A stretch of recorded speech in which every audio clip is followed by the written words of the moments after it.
enchaîner avec la présentation de Delphine Leclerc, qui est neuroradiologue ici à la Pitié-Salpêtrière, avec qui on a le plaisir de travailler et qui va nous donner ses trucs et astuces sur l'imagerie hypothalamo-hypophysaire. Que hypophysaire du coup, désolée, sinon c'est un peu court. Bonjour, très contente d'être. Alors comment je fais pour faire avancer ça? Voilà. Il y a pointeur aussi du coup. Ok. Je me fais bien. Ah ben non parce que c'est oui, mais si on voit, mais pas sur l'écran. Ok. Et il n'y a pas de souris, mais normalement j'ai des flèches donc vous devriez voir. Ok. Ouais. Ok. Donc je vais faire en fait deux parties. Une première partie technique IRM et puis ensuite la partie analyse, interprétation des images. Et je vais reprendre un petit peu simplement déjà en technique ce qu'on voit, ce que vous voyez comme type de séquence, les limites éventuellement que vous pouvez avoir quand vous prescrivez ou quand vous recevez un compte rendu d'IRM ou que vous essayez de regarder les IRM. De façon très simple, je vais déjà vous montrer ce qu'on regarde en fait sur une IRM hypophysaire. Donc juste un simple rappel, donc vous avez, on regardera toujours un sagittal T1, je vais y revenir dans la partie interprétation, mais il y aura toujours un moment où il faudra regarder ce plan-là, il est vraiment très utile. Et comme ça, on va pouvoir regarder l'antéhypophyse qui, sur une séquence sagittale T1, n'est pas encore rehaussée, et la post-hypophyse dont on voit l'hypersignal T1 d'ADH. En fait, c'est pas la post-hypophyse qu'on voit, c'est l'ADH, et donc qui va être postérieure. Et on voit les reliefs autour, avec notamment, je vais en parler tout à l'heure, du relief osseux qui peuvent être graisseux au contact. Ensuite, on va faire des séquences T2 en coronale.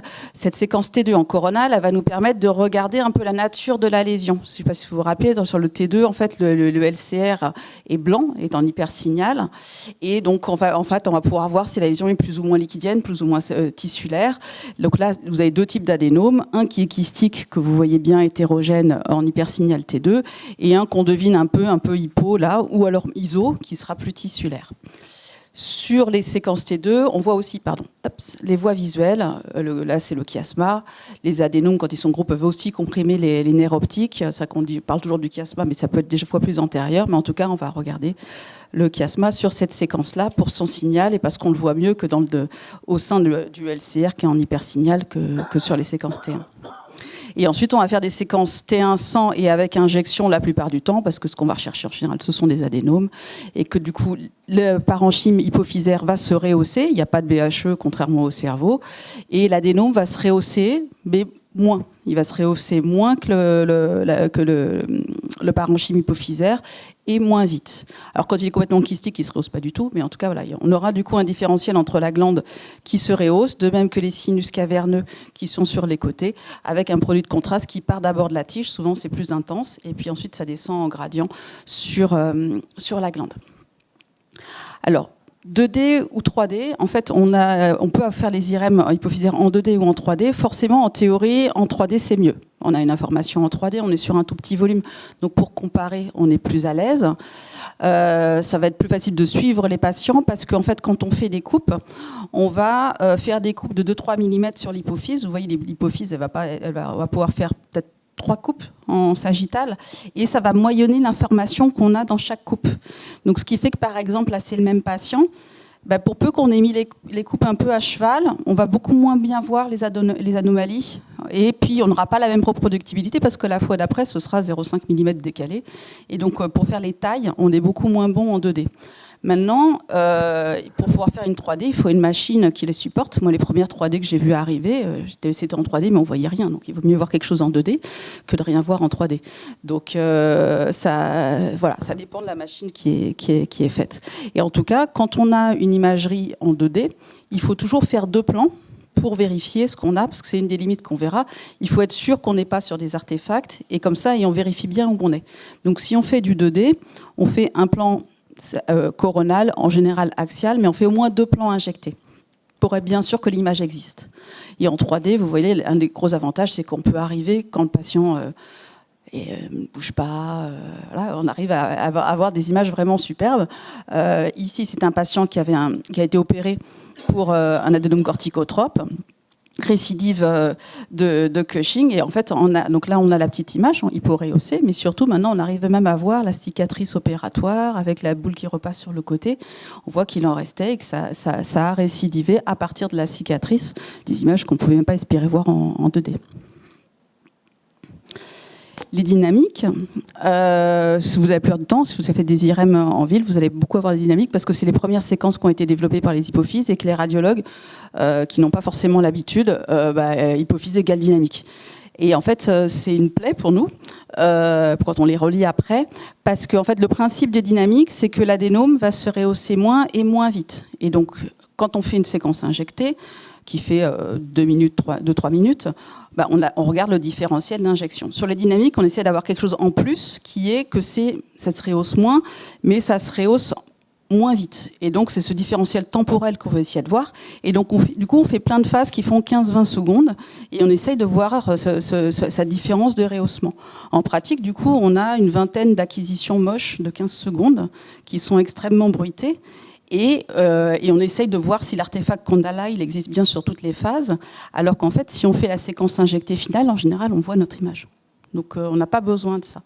Et surtout, en général, quand en ville, le radiologue a fait la séquence dynamique, qui fait à peu près 1 minute 5, il va faire ensuite son coronal à la fin, et puis du coup, il ne va pas refaire l'axial dont on a besoin. Donc, souvent, on va douter sur la même image, et on n'aura pas le deuxième plan qui le confirme. Donc, en fait, nous, il nous arrive de le faire uniquement quand on a un doute sur une toute petite image. Et typiquement, c'est pour les Cushing et IRM normales. Donc, c'est vraiment assez niche quand même comme indication. C'est-à-dire que quand on a une IRM qu'on fait une IRM pour un Cushing, on essaye, avec une IRM déjà dite normale, ou même des fois sur les Cushing, on sait qu'on cherche quelque chose qui va être petit et sur lequel on va douter. Donc le fait d'avoir des dynamiques, ça nous donne une deuxième modalité, toujours sur le même principe de renforcement positif. Si j'ai un doute sur une petite image d'1 millimètre, 1 millimètre 5, si je l'ai sur une autre image, ça va me renforcer mon impression que cette image existe bien et que c'est bien une cible chirurgicale. Mais sinon, en pratique, c'est plutôt, en tout venant, c'est plutôt quelque chose qui va nous empêcher d'avoir un protocole bien conduit, et du coup, qu'on va être gêné quand on les aura. Autre exemple de protocole que vous pouvez voir, quand vous demandez une IRM pour essayer de voir s'il y a un diabète insipide, si on voit l'hypersignal T1, donc c'est des séquences pour le coup, l'ADH on la voit sans injection, une fois qu'on injecte, tout est noyé et on n'arrive plus à différencier l'hypersignal T1 d'un DH. Ce qu'il faut voir, c'est qu'il faut faire dans ces cas-là un plan axial, parce qu'en sagittal, comme je vous montrais, vous voyez ici, vous pouvez avoir de la graisse osseuse. Donc soit vous avez une séquence 3D comme là, où on a une bonne résolution et on voit bien, et donc on arrivera à voir ça, il y a de la corticale noire autour, c'est de la moelle osseuse, je touche l'écran. Ici, il y a la post-hypophyse, et dedans, il y a la troisième structure qu'on peut avoir en hypersignal T1 spontané postérieur, qui est le kyste de la poche de Rathke. Donc quand vous êtes en sagittal, que vous voyez un truc blanc derrière, c'est pas fort, c'est un des trois. La plupart du temps, ce sera bien évidemment l'ADH de la post-hypophyse, mais on peut pas dire que ça se trouve, il a un KPR, il n'y a plus d'ADH, et en fait, si vous faites en sagittal, vous pouvez rater. Donc là, en axial, on le voit, et si vous n'avez pas un joli 3D, c'est ce qui est recommandé en fait de faire des axiales, donc sans injection, avec la saturation de la graisse, les T1 FATSAT, comme ça, on enlève un des trois, celui qui est de la moelle osseuse, qui est en hypersignal T1 spontané en postérieur. Mais c'est pas forcément indispensable si jamais on a une IRM comme ça 3D bien sans, ça suffit, ça dépend toujours un peu de la qualité de la séquence qu'on a. Puis ensuite, on injectera et on regardera ici il y a une infiltration ou pas de la tige. Et ça, la tige, ce qu'il faut retenir, c'est que c'est pas facile sur les mesures. On va retenir vraiment que c'est pathologique quand on dépasse de 4 mm en haut. Puis normalement, elle doit s'effiler. Elle doit s'effiler progressivement et être à peu près à 2,5 en bas. Voilà. Donc maintenant, pour la partie interprétation, en fait, il y a toujours 4 questions qu'on va devoir se poser ou avoir en tête. C'est d'abord savoir où on est. C'est ce qui est, la plupart du temps, on sera dans la glande. Ce sera, mais pour pas se tromper sur une autre topographie, les diagnostics différentiels. Ensuite, c'est est-ce que l'image que je vois existe, donc est-ce qu'elle est bien confirmée, est-ce que c'est pas un artefact, est-ce qu'il y a une image qui est à risque, donc ça je vais vous montrer le signal qui doit nous faire tiquer, et puis est-ce qu'on est sur une autre lésion, parce que dans la région hypophysaire, il y a 10% d'incidentalome, donc si vous trouvez une anomalie, c'est pas forcément celle que vous recherchez, c'est 10%, c'est énorme, il n'y a pas d'autres structures, on a autant d'incidentalomes. Donc on a des doubles lésions, des triples lésions. Voilà, c'est mal. Donc où suis-je ? En fait, on va vraiment raisonner en fonction de la topographie. Donc en fonction de l'endroit, on va évoquer différentes pathologies. Donc est-ce qu'on est intracellaire pur ou intracellaire, donc origine dans la selle et extension supracellaire ? Là, on sera effectivement sur l'adénome ou KPR. Il y a des raretés, mais c'est essentiellement ces deux-là. Ensuite, est-ce qu'on est en supracellaire, c'est-à-dire qu'en fait, il y a une autre lésion qui est au-dessus et qui est simplement posée sur l'hypophyse. Donc méningiome, kyste de la poche de Radke dans la deuxième version moins fréquente, ou le craniopharyngiome, et ensuite toutes les lésions de la base du crâne. Et donc ça, c'est ce que je vous disais au départ, c'est vraiment le sagittal T1 qui va nous aider. Le sagittal T1, il va nous montrer si vous êtes sur une lésion qui naît de la selle, vous aurez cet aspect, bonhomme de neige, religieuse comme vous voulez. Ça va d'abord élargir la selle, et puis ensuite aller en supracellaire et de façon typique resserrer au niveau du diaphragme cellaire. Par contre, là, vous voyez, vous avez une selle normale avec quelque chose de gros. Et ça va être un méningiome. C'est accroché sur la diomère et c'est juste le méningiome posé par-dessus. Là, pareil, vous avez quelque chose qui est au-dessus, en postérieur, c'est un craniopharyngiome. Et là, vous avez quelque chose qui finalement en fait, est centré sur l'os, sur le jugum, sur le dorsum scellé que je vous montrais. En fait, là, c'est une tumeur osseuse. Si vous ne regardez pas en sagittal, si vous regardez que en coronal, ça, c'est cette lésion-là. Vous avez vraiment un aspect d'adénome. Si vous ne regardez pas en sagittal, vous avez quelque chose qui est en dessous, qui part sur le côté. Ça fait vraiment adénome. C'est en se mettant en sagittal qu'on voit vraiment où on est. Ensuite, est-ce que l'image que je vois existe ? Ça, c'est un piège classique qu'on voit surtout sur les IRM en 2D. Vous avez une petite image en hypersignal T2 qui est finalement plus rehaussée, qui est en hypersignal T1 sur la séquence injectée. Et en fait, il faut toujours regarder les IRM sans injection. C'est pas un rehaussement. On avait déjà l'hypersignal T1 spontané. Et en fait, c'est pas un petit méplat, c'est au contraire quelque chose qui, comme fait une petite voussure, vous êtes peut-être un peu loin pour le voir. En fait, c'est un artefact classique, c'est un artefact sur la cloison. Ça, en fait, c'est la patiente. On venait d'avoir la nouvelle IRM avec les séquences pas réglées, et on l'a passé juste après sur l'IRM réglée pour bien voir que c'était un artefact de cloison. Et donc, c'est au niveau de la cloison du sinus phénoïdal qui n'est jamais médian, c'est toujours un petit peu latéralisé, comme serait un adénome finalement. Et la machine n'arrive pas bien à régler l'interface entre os, tissu, air, et donc du coup ça fait ce petit spike en fait, et qui est le même sur toutes les séquences. Et donc ça c'est vraiment quelque chose de classique. Et voilà, ça c'est juste des séquences qui font mieux, qui sont à régler.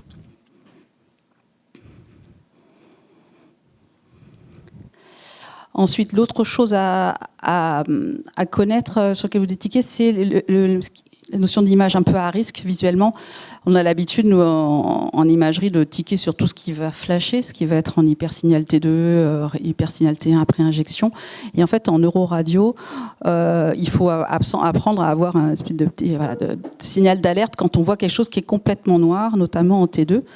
Là, vous avez une image qui est bien ronde, qui pourrait être contre un adénome, mais en fait, quand vous regardez, cette image bien ronde est totalement en assignal T2, comme les vaisseaux. Et en fait, c'est une variante vasculaire, c'est le tronc basilaire, en fait, c'est une artère trigéminée, le tronc basilaire qui passe au niveau de l'hypophyse. D'une façon générale, quand vous avez quelque chose qui est totalement noir en T2, ça peut être les vaisseaux, ce que je vous montrerai juste après, et ça doit alerter. Donc quand vous avez un assignal complet, en T2 et en T1, il y a 3 possibilités en fait. Soit il n'y a pas de matière, donc il n'y a pas de signal, c'est de l'air, rarement le cas dans l'hypophyse, ça existe, c'est rare. Soit ça va être des calcifications, parce que c'est tellement dense qu'il n'y a pratiquement pas de protons d'hydrogène, donc on n'a pas de signal. soit c'est que ça va tellement vite, donc il y a un flux, il y a un flow void, et donc la séquence n'a pas le temps d'encoder les protons qui existent, et donc ça correspond à des vaisseaux.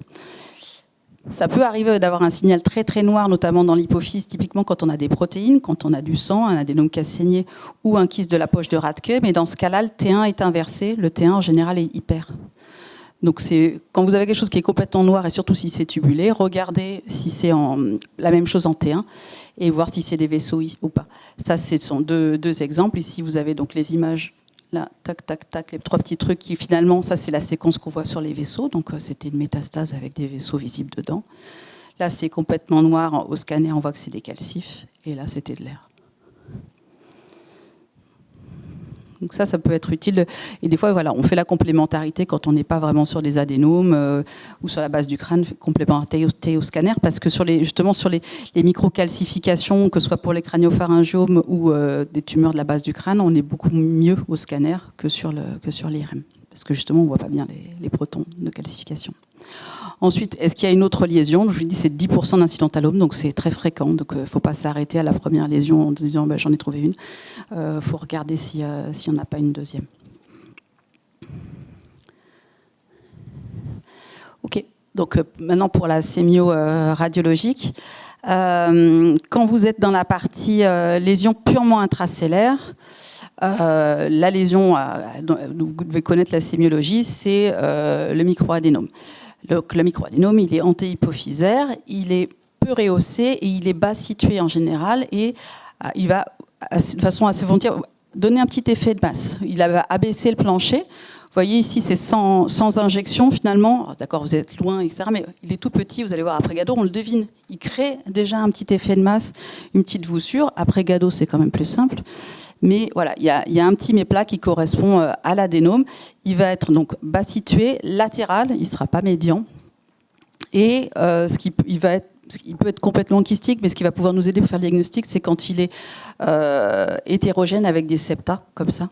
Pas purement kystique, ça, ce ne sera pas un kyste de la poche de Rathke. Et il peut être hémorragique, des fois avec un niveau, comme on peut le voir là, séquence flair, comme ça. Soit en T1, soit en flair. Voilà. Donc ça, c'est vraiment l'aspect typique, latéralisé vers le bas, équivolentier, comme là, va donner un petit abaissement du plancher associé. Diagnostic différentiel, c'est le kyste de la poche de Rathke, qui lui va être, on va faire le diagnostic vraiment par sa topographie, il va être entre l'anté et la post-hypophyse, avec une forme soit de haricot, soit de l'arc-en-ciel, comme vous voulez dans le plan axial, et en coronale, un triangle ou un cœur. Ça dépend un peu de la forme. Et voilà, ici. Et donc lui, il va être homogène, il est complètement médian. Et là où, en fait, dans les formes typiques, on ne se pose même pas la question, c'est très simple. Mais comme d'habitude, il y a toujours des formes frontières. Et donc, il est homogène, mais des fois, il peut avoir des concrétions, et ça devient plus compliqué. Parce que les concrétions, donc il est protéique, donc il va être plus ou moins liquidien. Et des fois, il peut y avoir des espèces de petits grelots plus protéiques dedans qui vont être en hyposignal T2, hypersignal T1. Et donc, entre les petits grelots de concrétion et les petits remaniements hémorragiques de l'adénome, des fois, c'est compliqué, surtout quand ils sont gros. Voilà, donc ça peut être difficile. Typiquement, il ne prend pas le contraste et il n'y a pas de septa. En tout cas, voilà, ce n'est pas cet aspect vraiment hétérogène comme on a. La plupart du temps, voilà, c'est très simple. La plupart du temps, ils sont typiques, mais il y a des formes où des fois on n'y arrive pas, où on recontrôle, où on voit avec le bilan biologique. Voilà, c'est pas toujours si. Il y a des fois où je ne sais pas. Il y a des fois, je me suis trompée. Donc, je joue moins. Ensuite, voilà, et les pièges, voilà, la double lésion, on en a déjà parlé, et les différentes variantes. Je vous ai montré, il n'y a pas que le kyste de la poche de Rathke et l'adénome. Voilà, il y a les images calcifiées ou les images d'images vasculaires. Mais intracellaire, vraiment, ce qu'il faut retenir, c'est microadénome et kyste de la poche de Rathke, voire microadénome et kyste de la poche de Rathke, ça peut exister. Et la deuxième chose que je disais sur les vaisseaux, c'est plus le métier de radiologue, mais c'est toujours bien de voir l'anévrisme. On voit très bien les vaisseaux. On voit très bien les vaisseaux sur le T2, c'est en flow void, donc ça, c'est ce qu'on fait toujours un petit check autour, et donc c'est pas forcément rare de découvrir de façon fortuite un anévrisme sur les images d'hypophyse ou de voie visuelle, parce qu'on voit bien les choses. Macroadénome, c'est la même chose, mais en plus gros. avec donc un élargissement de la selle turcique, ou alors latéral, ou un abaissement juste localisé du plancher, ou quelque chose qui est vraiment une selle ballonisée. Quelque chose qu'on va pouvoir voir qui est l'ami du radiologue, c'est l'hypersignal T1 d'ADH qui n'est plus au niveau de la post-hypophyse, mais qui va être au niveau de la tige. Ça, c'est sympa pour nous parce que ça nous aide des fois à voir la tige, ce qui n'est pas forcément évident quand c'est très gros, quand c'est tassé. Donc, au lieu de la chercher partout, hop, on regarde sur le T100 et on voit que la tige va être en continuité. Ça marche tout le temps. Et donc, vous avez du coup en continuité le tige et en général le parenchyme antéhypophysaire sain qui est en continuité parce que l'adénome vient du bas à préserver et pour expliquer au chirurgien voilà, où est l'adénome et où est la glande saine résiduelle si on arrive à bien la voir. L'envahissement du sinus caverneux, c'est vraiment difficile. C'était très simple quand j'étais externe, mais en vrai, voilà, c'est ça. Donc, ça, c'est Monsieur Knosp, donc, qui a fait la classification et qui l'a confronté à ce qu'il voyait en vrai en PEROP en 2015. Et donc, on voit que finalement, quand il dépasse la ligne bicarotidienne ici, il n'y a que 26% des cas où il voit qu'elle est vraiment envahie, juste sa bombe. Et c'est pas vraiment un envahissement du sinus caverneux. Et quand c'est inférieur, là, c'est les 2/3, c'est 70% où il y a un vrai envahissement. Sinon, c'est juste une simple procidence. En pratique, ce qui va être important pour le patient et pour vous, c'est dans combien de pourcent on arrive à les guérir, parce que et en fait, même là où il n'y a qu'un quart des cas où ça envahit réellement, il y en a que 67% pour qu'il arrive à avoir une réponse endocrinienne complète. Donc même si ça bombe, il restera toujours des cellules. Et ce qui est important de voir, c'est que finalement les mauvais pronostics, ça va être effectivement les formes inférieures, probablement parce qu'on n'arrive pas à étendre aussi loin. Et puis forcément les envahissements circonférentiels.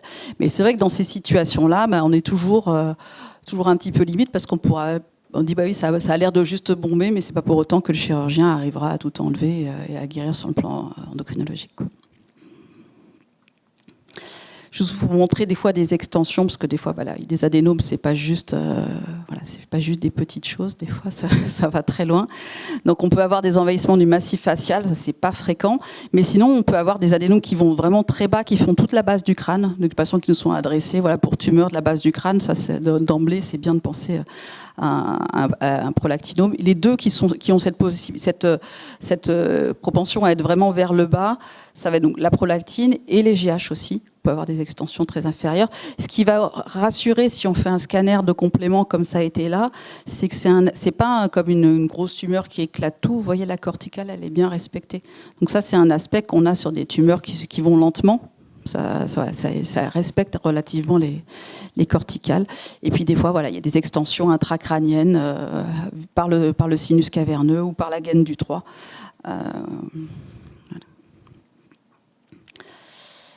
Okay. Ensuite, adénome hémorragique ou apoplexie, en général, ça c'est vous qui savez plus que le radiologue, mais, mais sur le plan radiologique, c'est vraiment différent aussi. C'est-à-dire que très souvent, vous allez avoir cet aspect-là avec des adénomes qui ont saigné et puis où ça a sédimenté. Vous voyez, c'est un peu comme un sous-dural chronique, c'est-à-dire qu'il y a une espèce de liquéfaction et avec un niveau liquide. Ça, c'est un adénome qui a saigné, souvent même de façon assez progressive, sans que la patiente ou le patient s'en rende compte. Moi, il y a des patients comme ça qui disent non, moi la tête, jamais. Ça arrive progressivement avec un niveau liquide. Quand c'est une apoplexie, c'est plus on comprend rien en fait. Globalement, en fait, au lieu d'avoir quelque chose d'hyporehaussé, on a une espèce de nécrose amorphe qui ne se rehausse pas. Alors là, j'ai pas forcément avec des fois de la glande autour, du parenchyme autour. Là, il y a une partie, mais l'adénome en soi ne se rehausse plus et comme mort. Et puis surtout, on a une réaction périphérique avec là, vous avez en flair une grosse inflammation de la muqueuse phénoïdale, ce qui n'était pas le cas à côté, il était nickel. Et puis, vous voyez, en rétroclival, là, il y a une inflammation. Des fois, il y a une petite dural-tail. Des fois, il y a même de la méningite. Donc, il y a une ambulance inflammatoire locale parce qu'il y a tout d'un coup, là, il y a un effet de masse important. Et surtout, voilà, l'intérieur est très hétérogène et en général ne se rehausse plus. C'est de la nécrose. Alors que l'adénome, normalement, se rehausse, sauf s'il est totalement liquidien kystique. Mais là, on a un truc très hétérogène. C'est pas un gentil kyste liquidien, quoi. Ensuite, ça, je pense que c'était important de vous montrer, parce que je ne sais pas si vous le voyez trop, c'était des fois les discordances entre les tailles d'adénomes qui sont données sur les comptes rendus et les résultats hormonaux que vous avez. En fait, une fois pour un adénome, une fois qu'il est connu, qu'il est traité, que ce soit pour une cavité opératoire ou pour un prolactinome sous traitement, c'est important de corréler la taille, mais surtout l'aspect et le signal. Et c'est donc ça que là que le T2 va nous aider.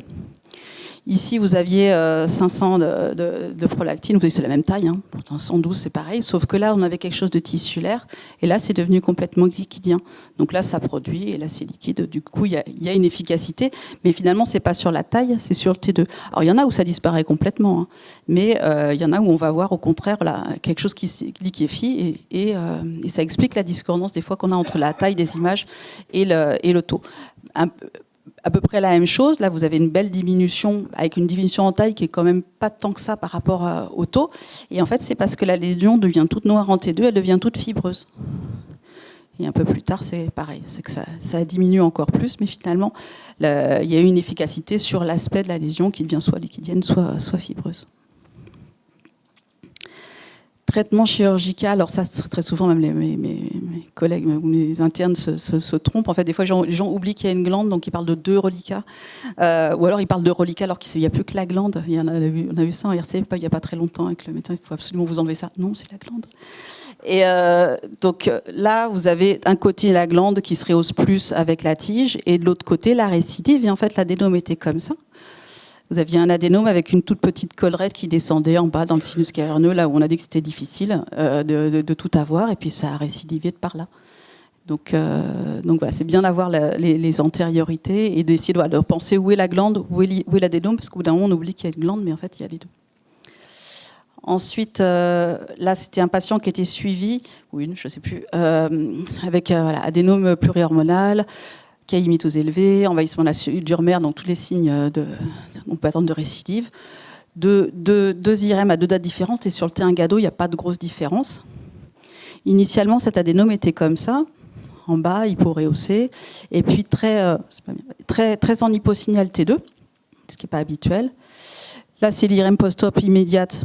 Hop, en T2, c'est très hyper, c'est liquidien, c'est une cavité opératoire. Donc on dit il y a une zone qui se rehausse pas, mais c'est une cavité opératoire. Et quelques mois après, c'est la même en T1, mais la cavité opératoire s'est remplie d'un truc en hyposignal T2, et donc c'est une récidive. Donc c'est vraiment pour ça qu'on regarde les deux de façon conjuguée pour analyser. Et c'est pas que les défauts de rehaussement qu'on regarde, c'est aussi la nature. Et ça, on l'estime sur le T2. Alors, l'autre type de lésion qu'on peut voir, et que ça c'est très très fréquent, c'est toujours des jeunes filles, où on parle de masse, là c'est masse découverte ou adénome de découverte fortuite. Alors là il y a une double lésion, c'est-à-dire que vous avez un petit adénome ici, et vous avez ça, ce qui va correspondre finalement, donc une double lésion. Vous avez oui, j'avais fait un topo avec Shining, avec le sang aussi qui est tombé, une double lésion. Mais donc là, vous avez ce qu'on appelle une hypophyse convexe. C'est tout simplement une hypophyse de volume normal chez une jeune fille qui en fait c'est une inadéquation contenu-contenant. On a une selle qui est toute petite et qui n'est pas faite pour accueillir l'hypophyse en fait. Donc il y a plusieurs modalités. Des fois, elle va être complètement plate. Donc forcément, vous avez quelque chose qui bombe parce qu'elle n'est pas accueillie, finalement, elle n'est pas creusée pour avoir l'hypophyse qui est logée en son sein. Ou alors ici, vous avez la version où les 2 carotides sont très resserrés, et donc finalement, il n'y a plus de la place dans le diamètre latéral. Et donc effectivement, quelque chose qui paraît volumineux, mais en fait, quand on se demande quelle est la taille globale de l'hypophyse, on voit que pour une jeune fille, la taille est à peu près adaptée. L'hypophyse se rehausse de façon normale. L'impression d'anomalie, en fait, est aussi renforcée par le fait que, comme elle est tassée et augmentée, on a en général une tige qui est petite et épaisse, mais elle est faussement épaisse, c'est juste qu'elle est tassée. En tout cas, normalement, le bilan hormonal est normal, donc vous arrivez assez rapidement à vous dire que là, en fait, c'est juste un aspect radiologique. Forcément, Christiane, on avait eu une fois une hypophysite chez une jeune fille qui avait une hypophyse convexe. Ça prévient pas, donc voilà, c'est toujours le problème des doubles lésions. Mais cet aspect-là, ça c'est vraiment très fréquent dans les analyses. Voilà, et on voit soit une hypophysite, soit dit comme un adénome. Ça, je trouve que ce serait un adénome pour lequel on voit même pas de différence avec le parenchyme, mais voilà.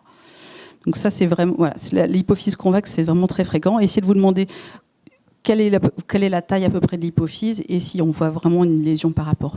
L'hypophysite, c'est différent. On a vraiment regardé ça. On a une hypophyse qui est vraiment très augmentée de volume et on a une espèce de gradient de rehaussement. Vous savez, je dis le rehaussement, il part de la tige et il se rehausse progressivement vers le bas.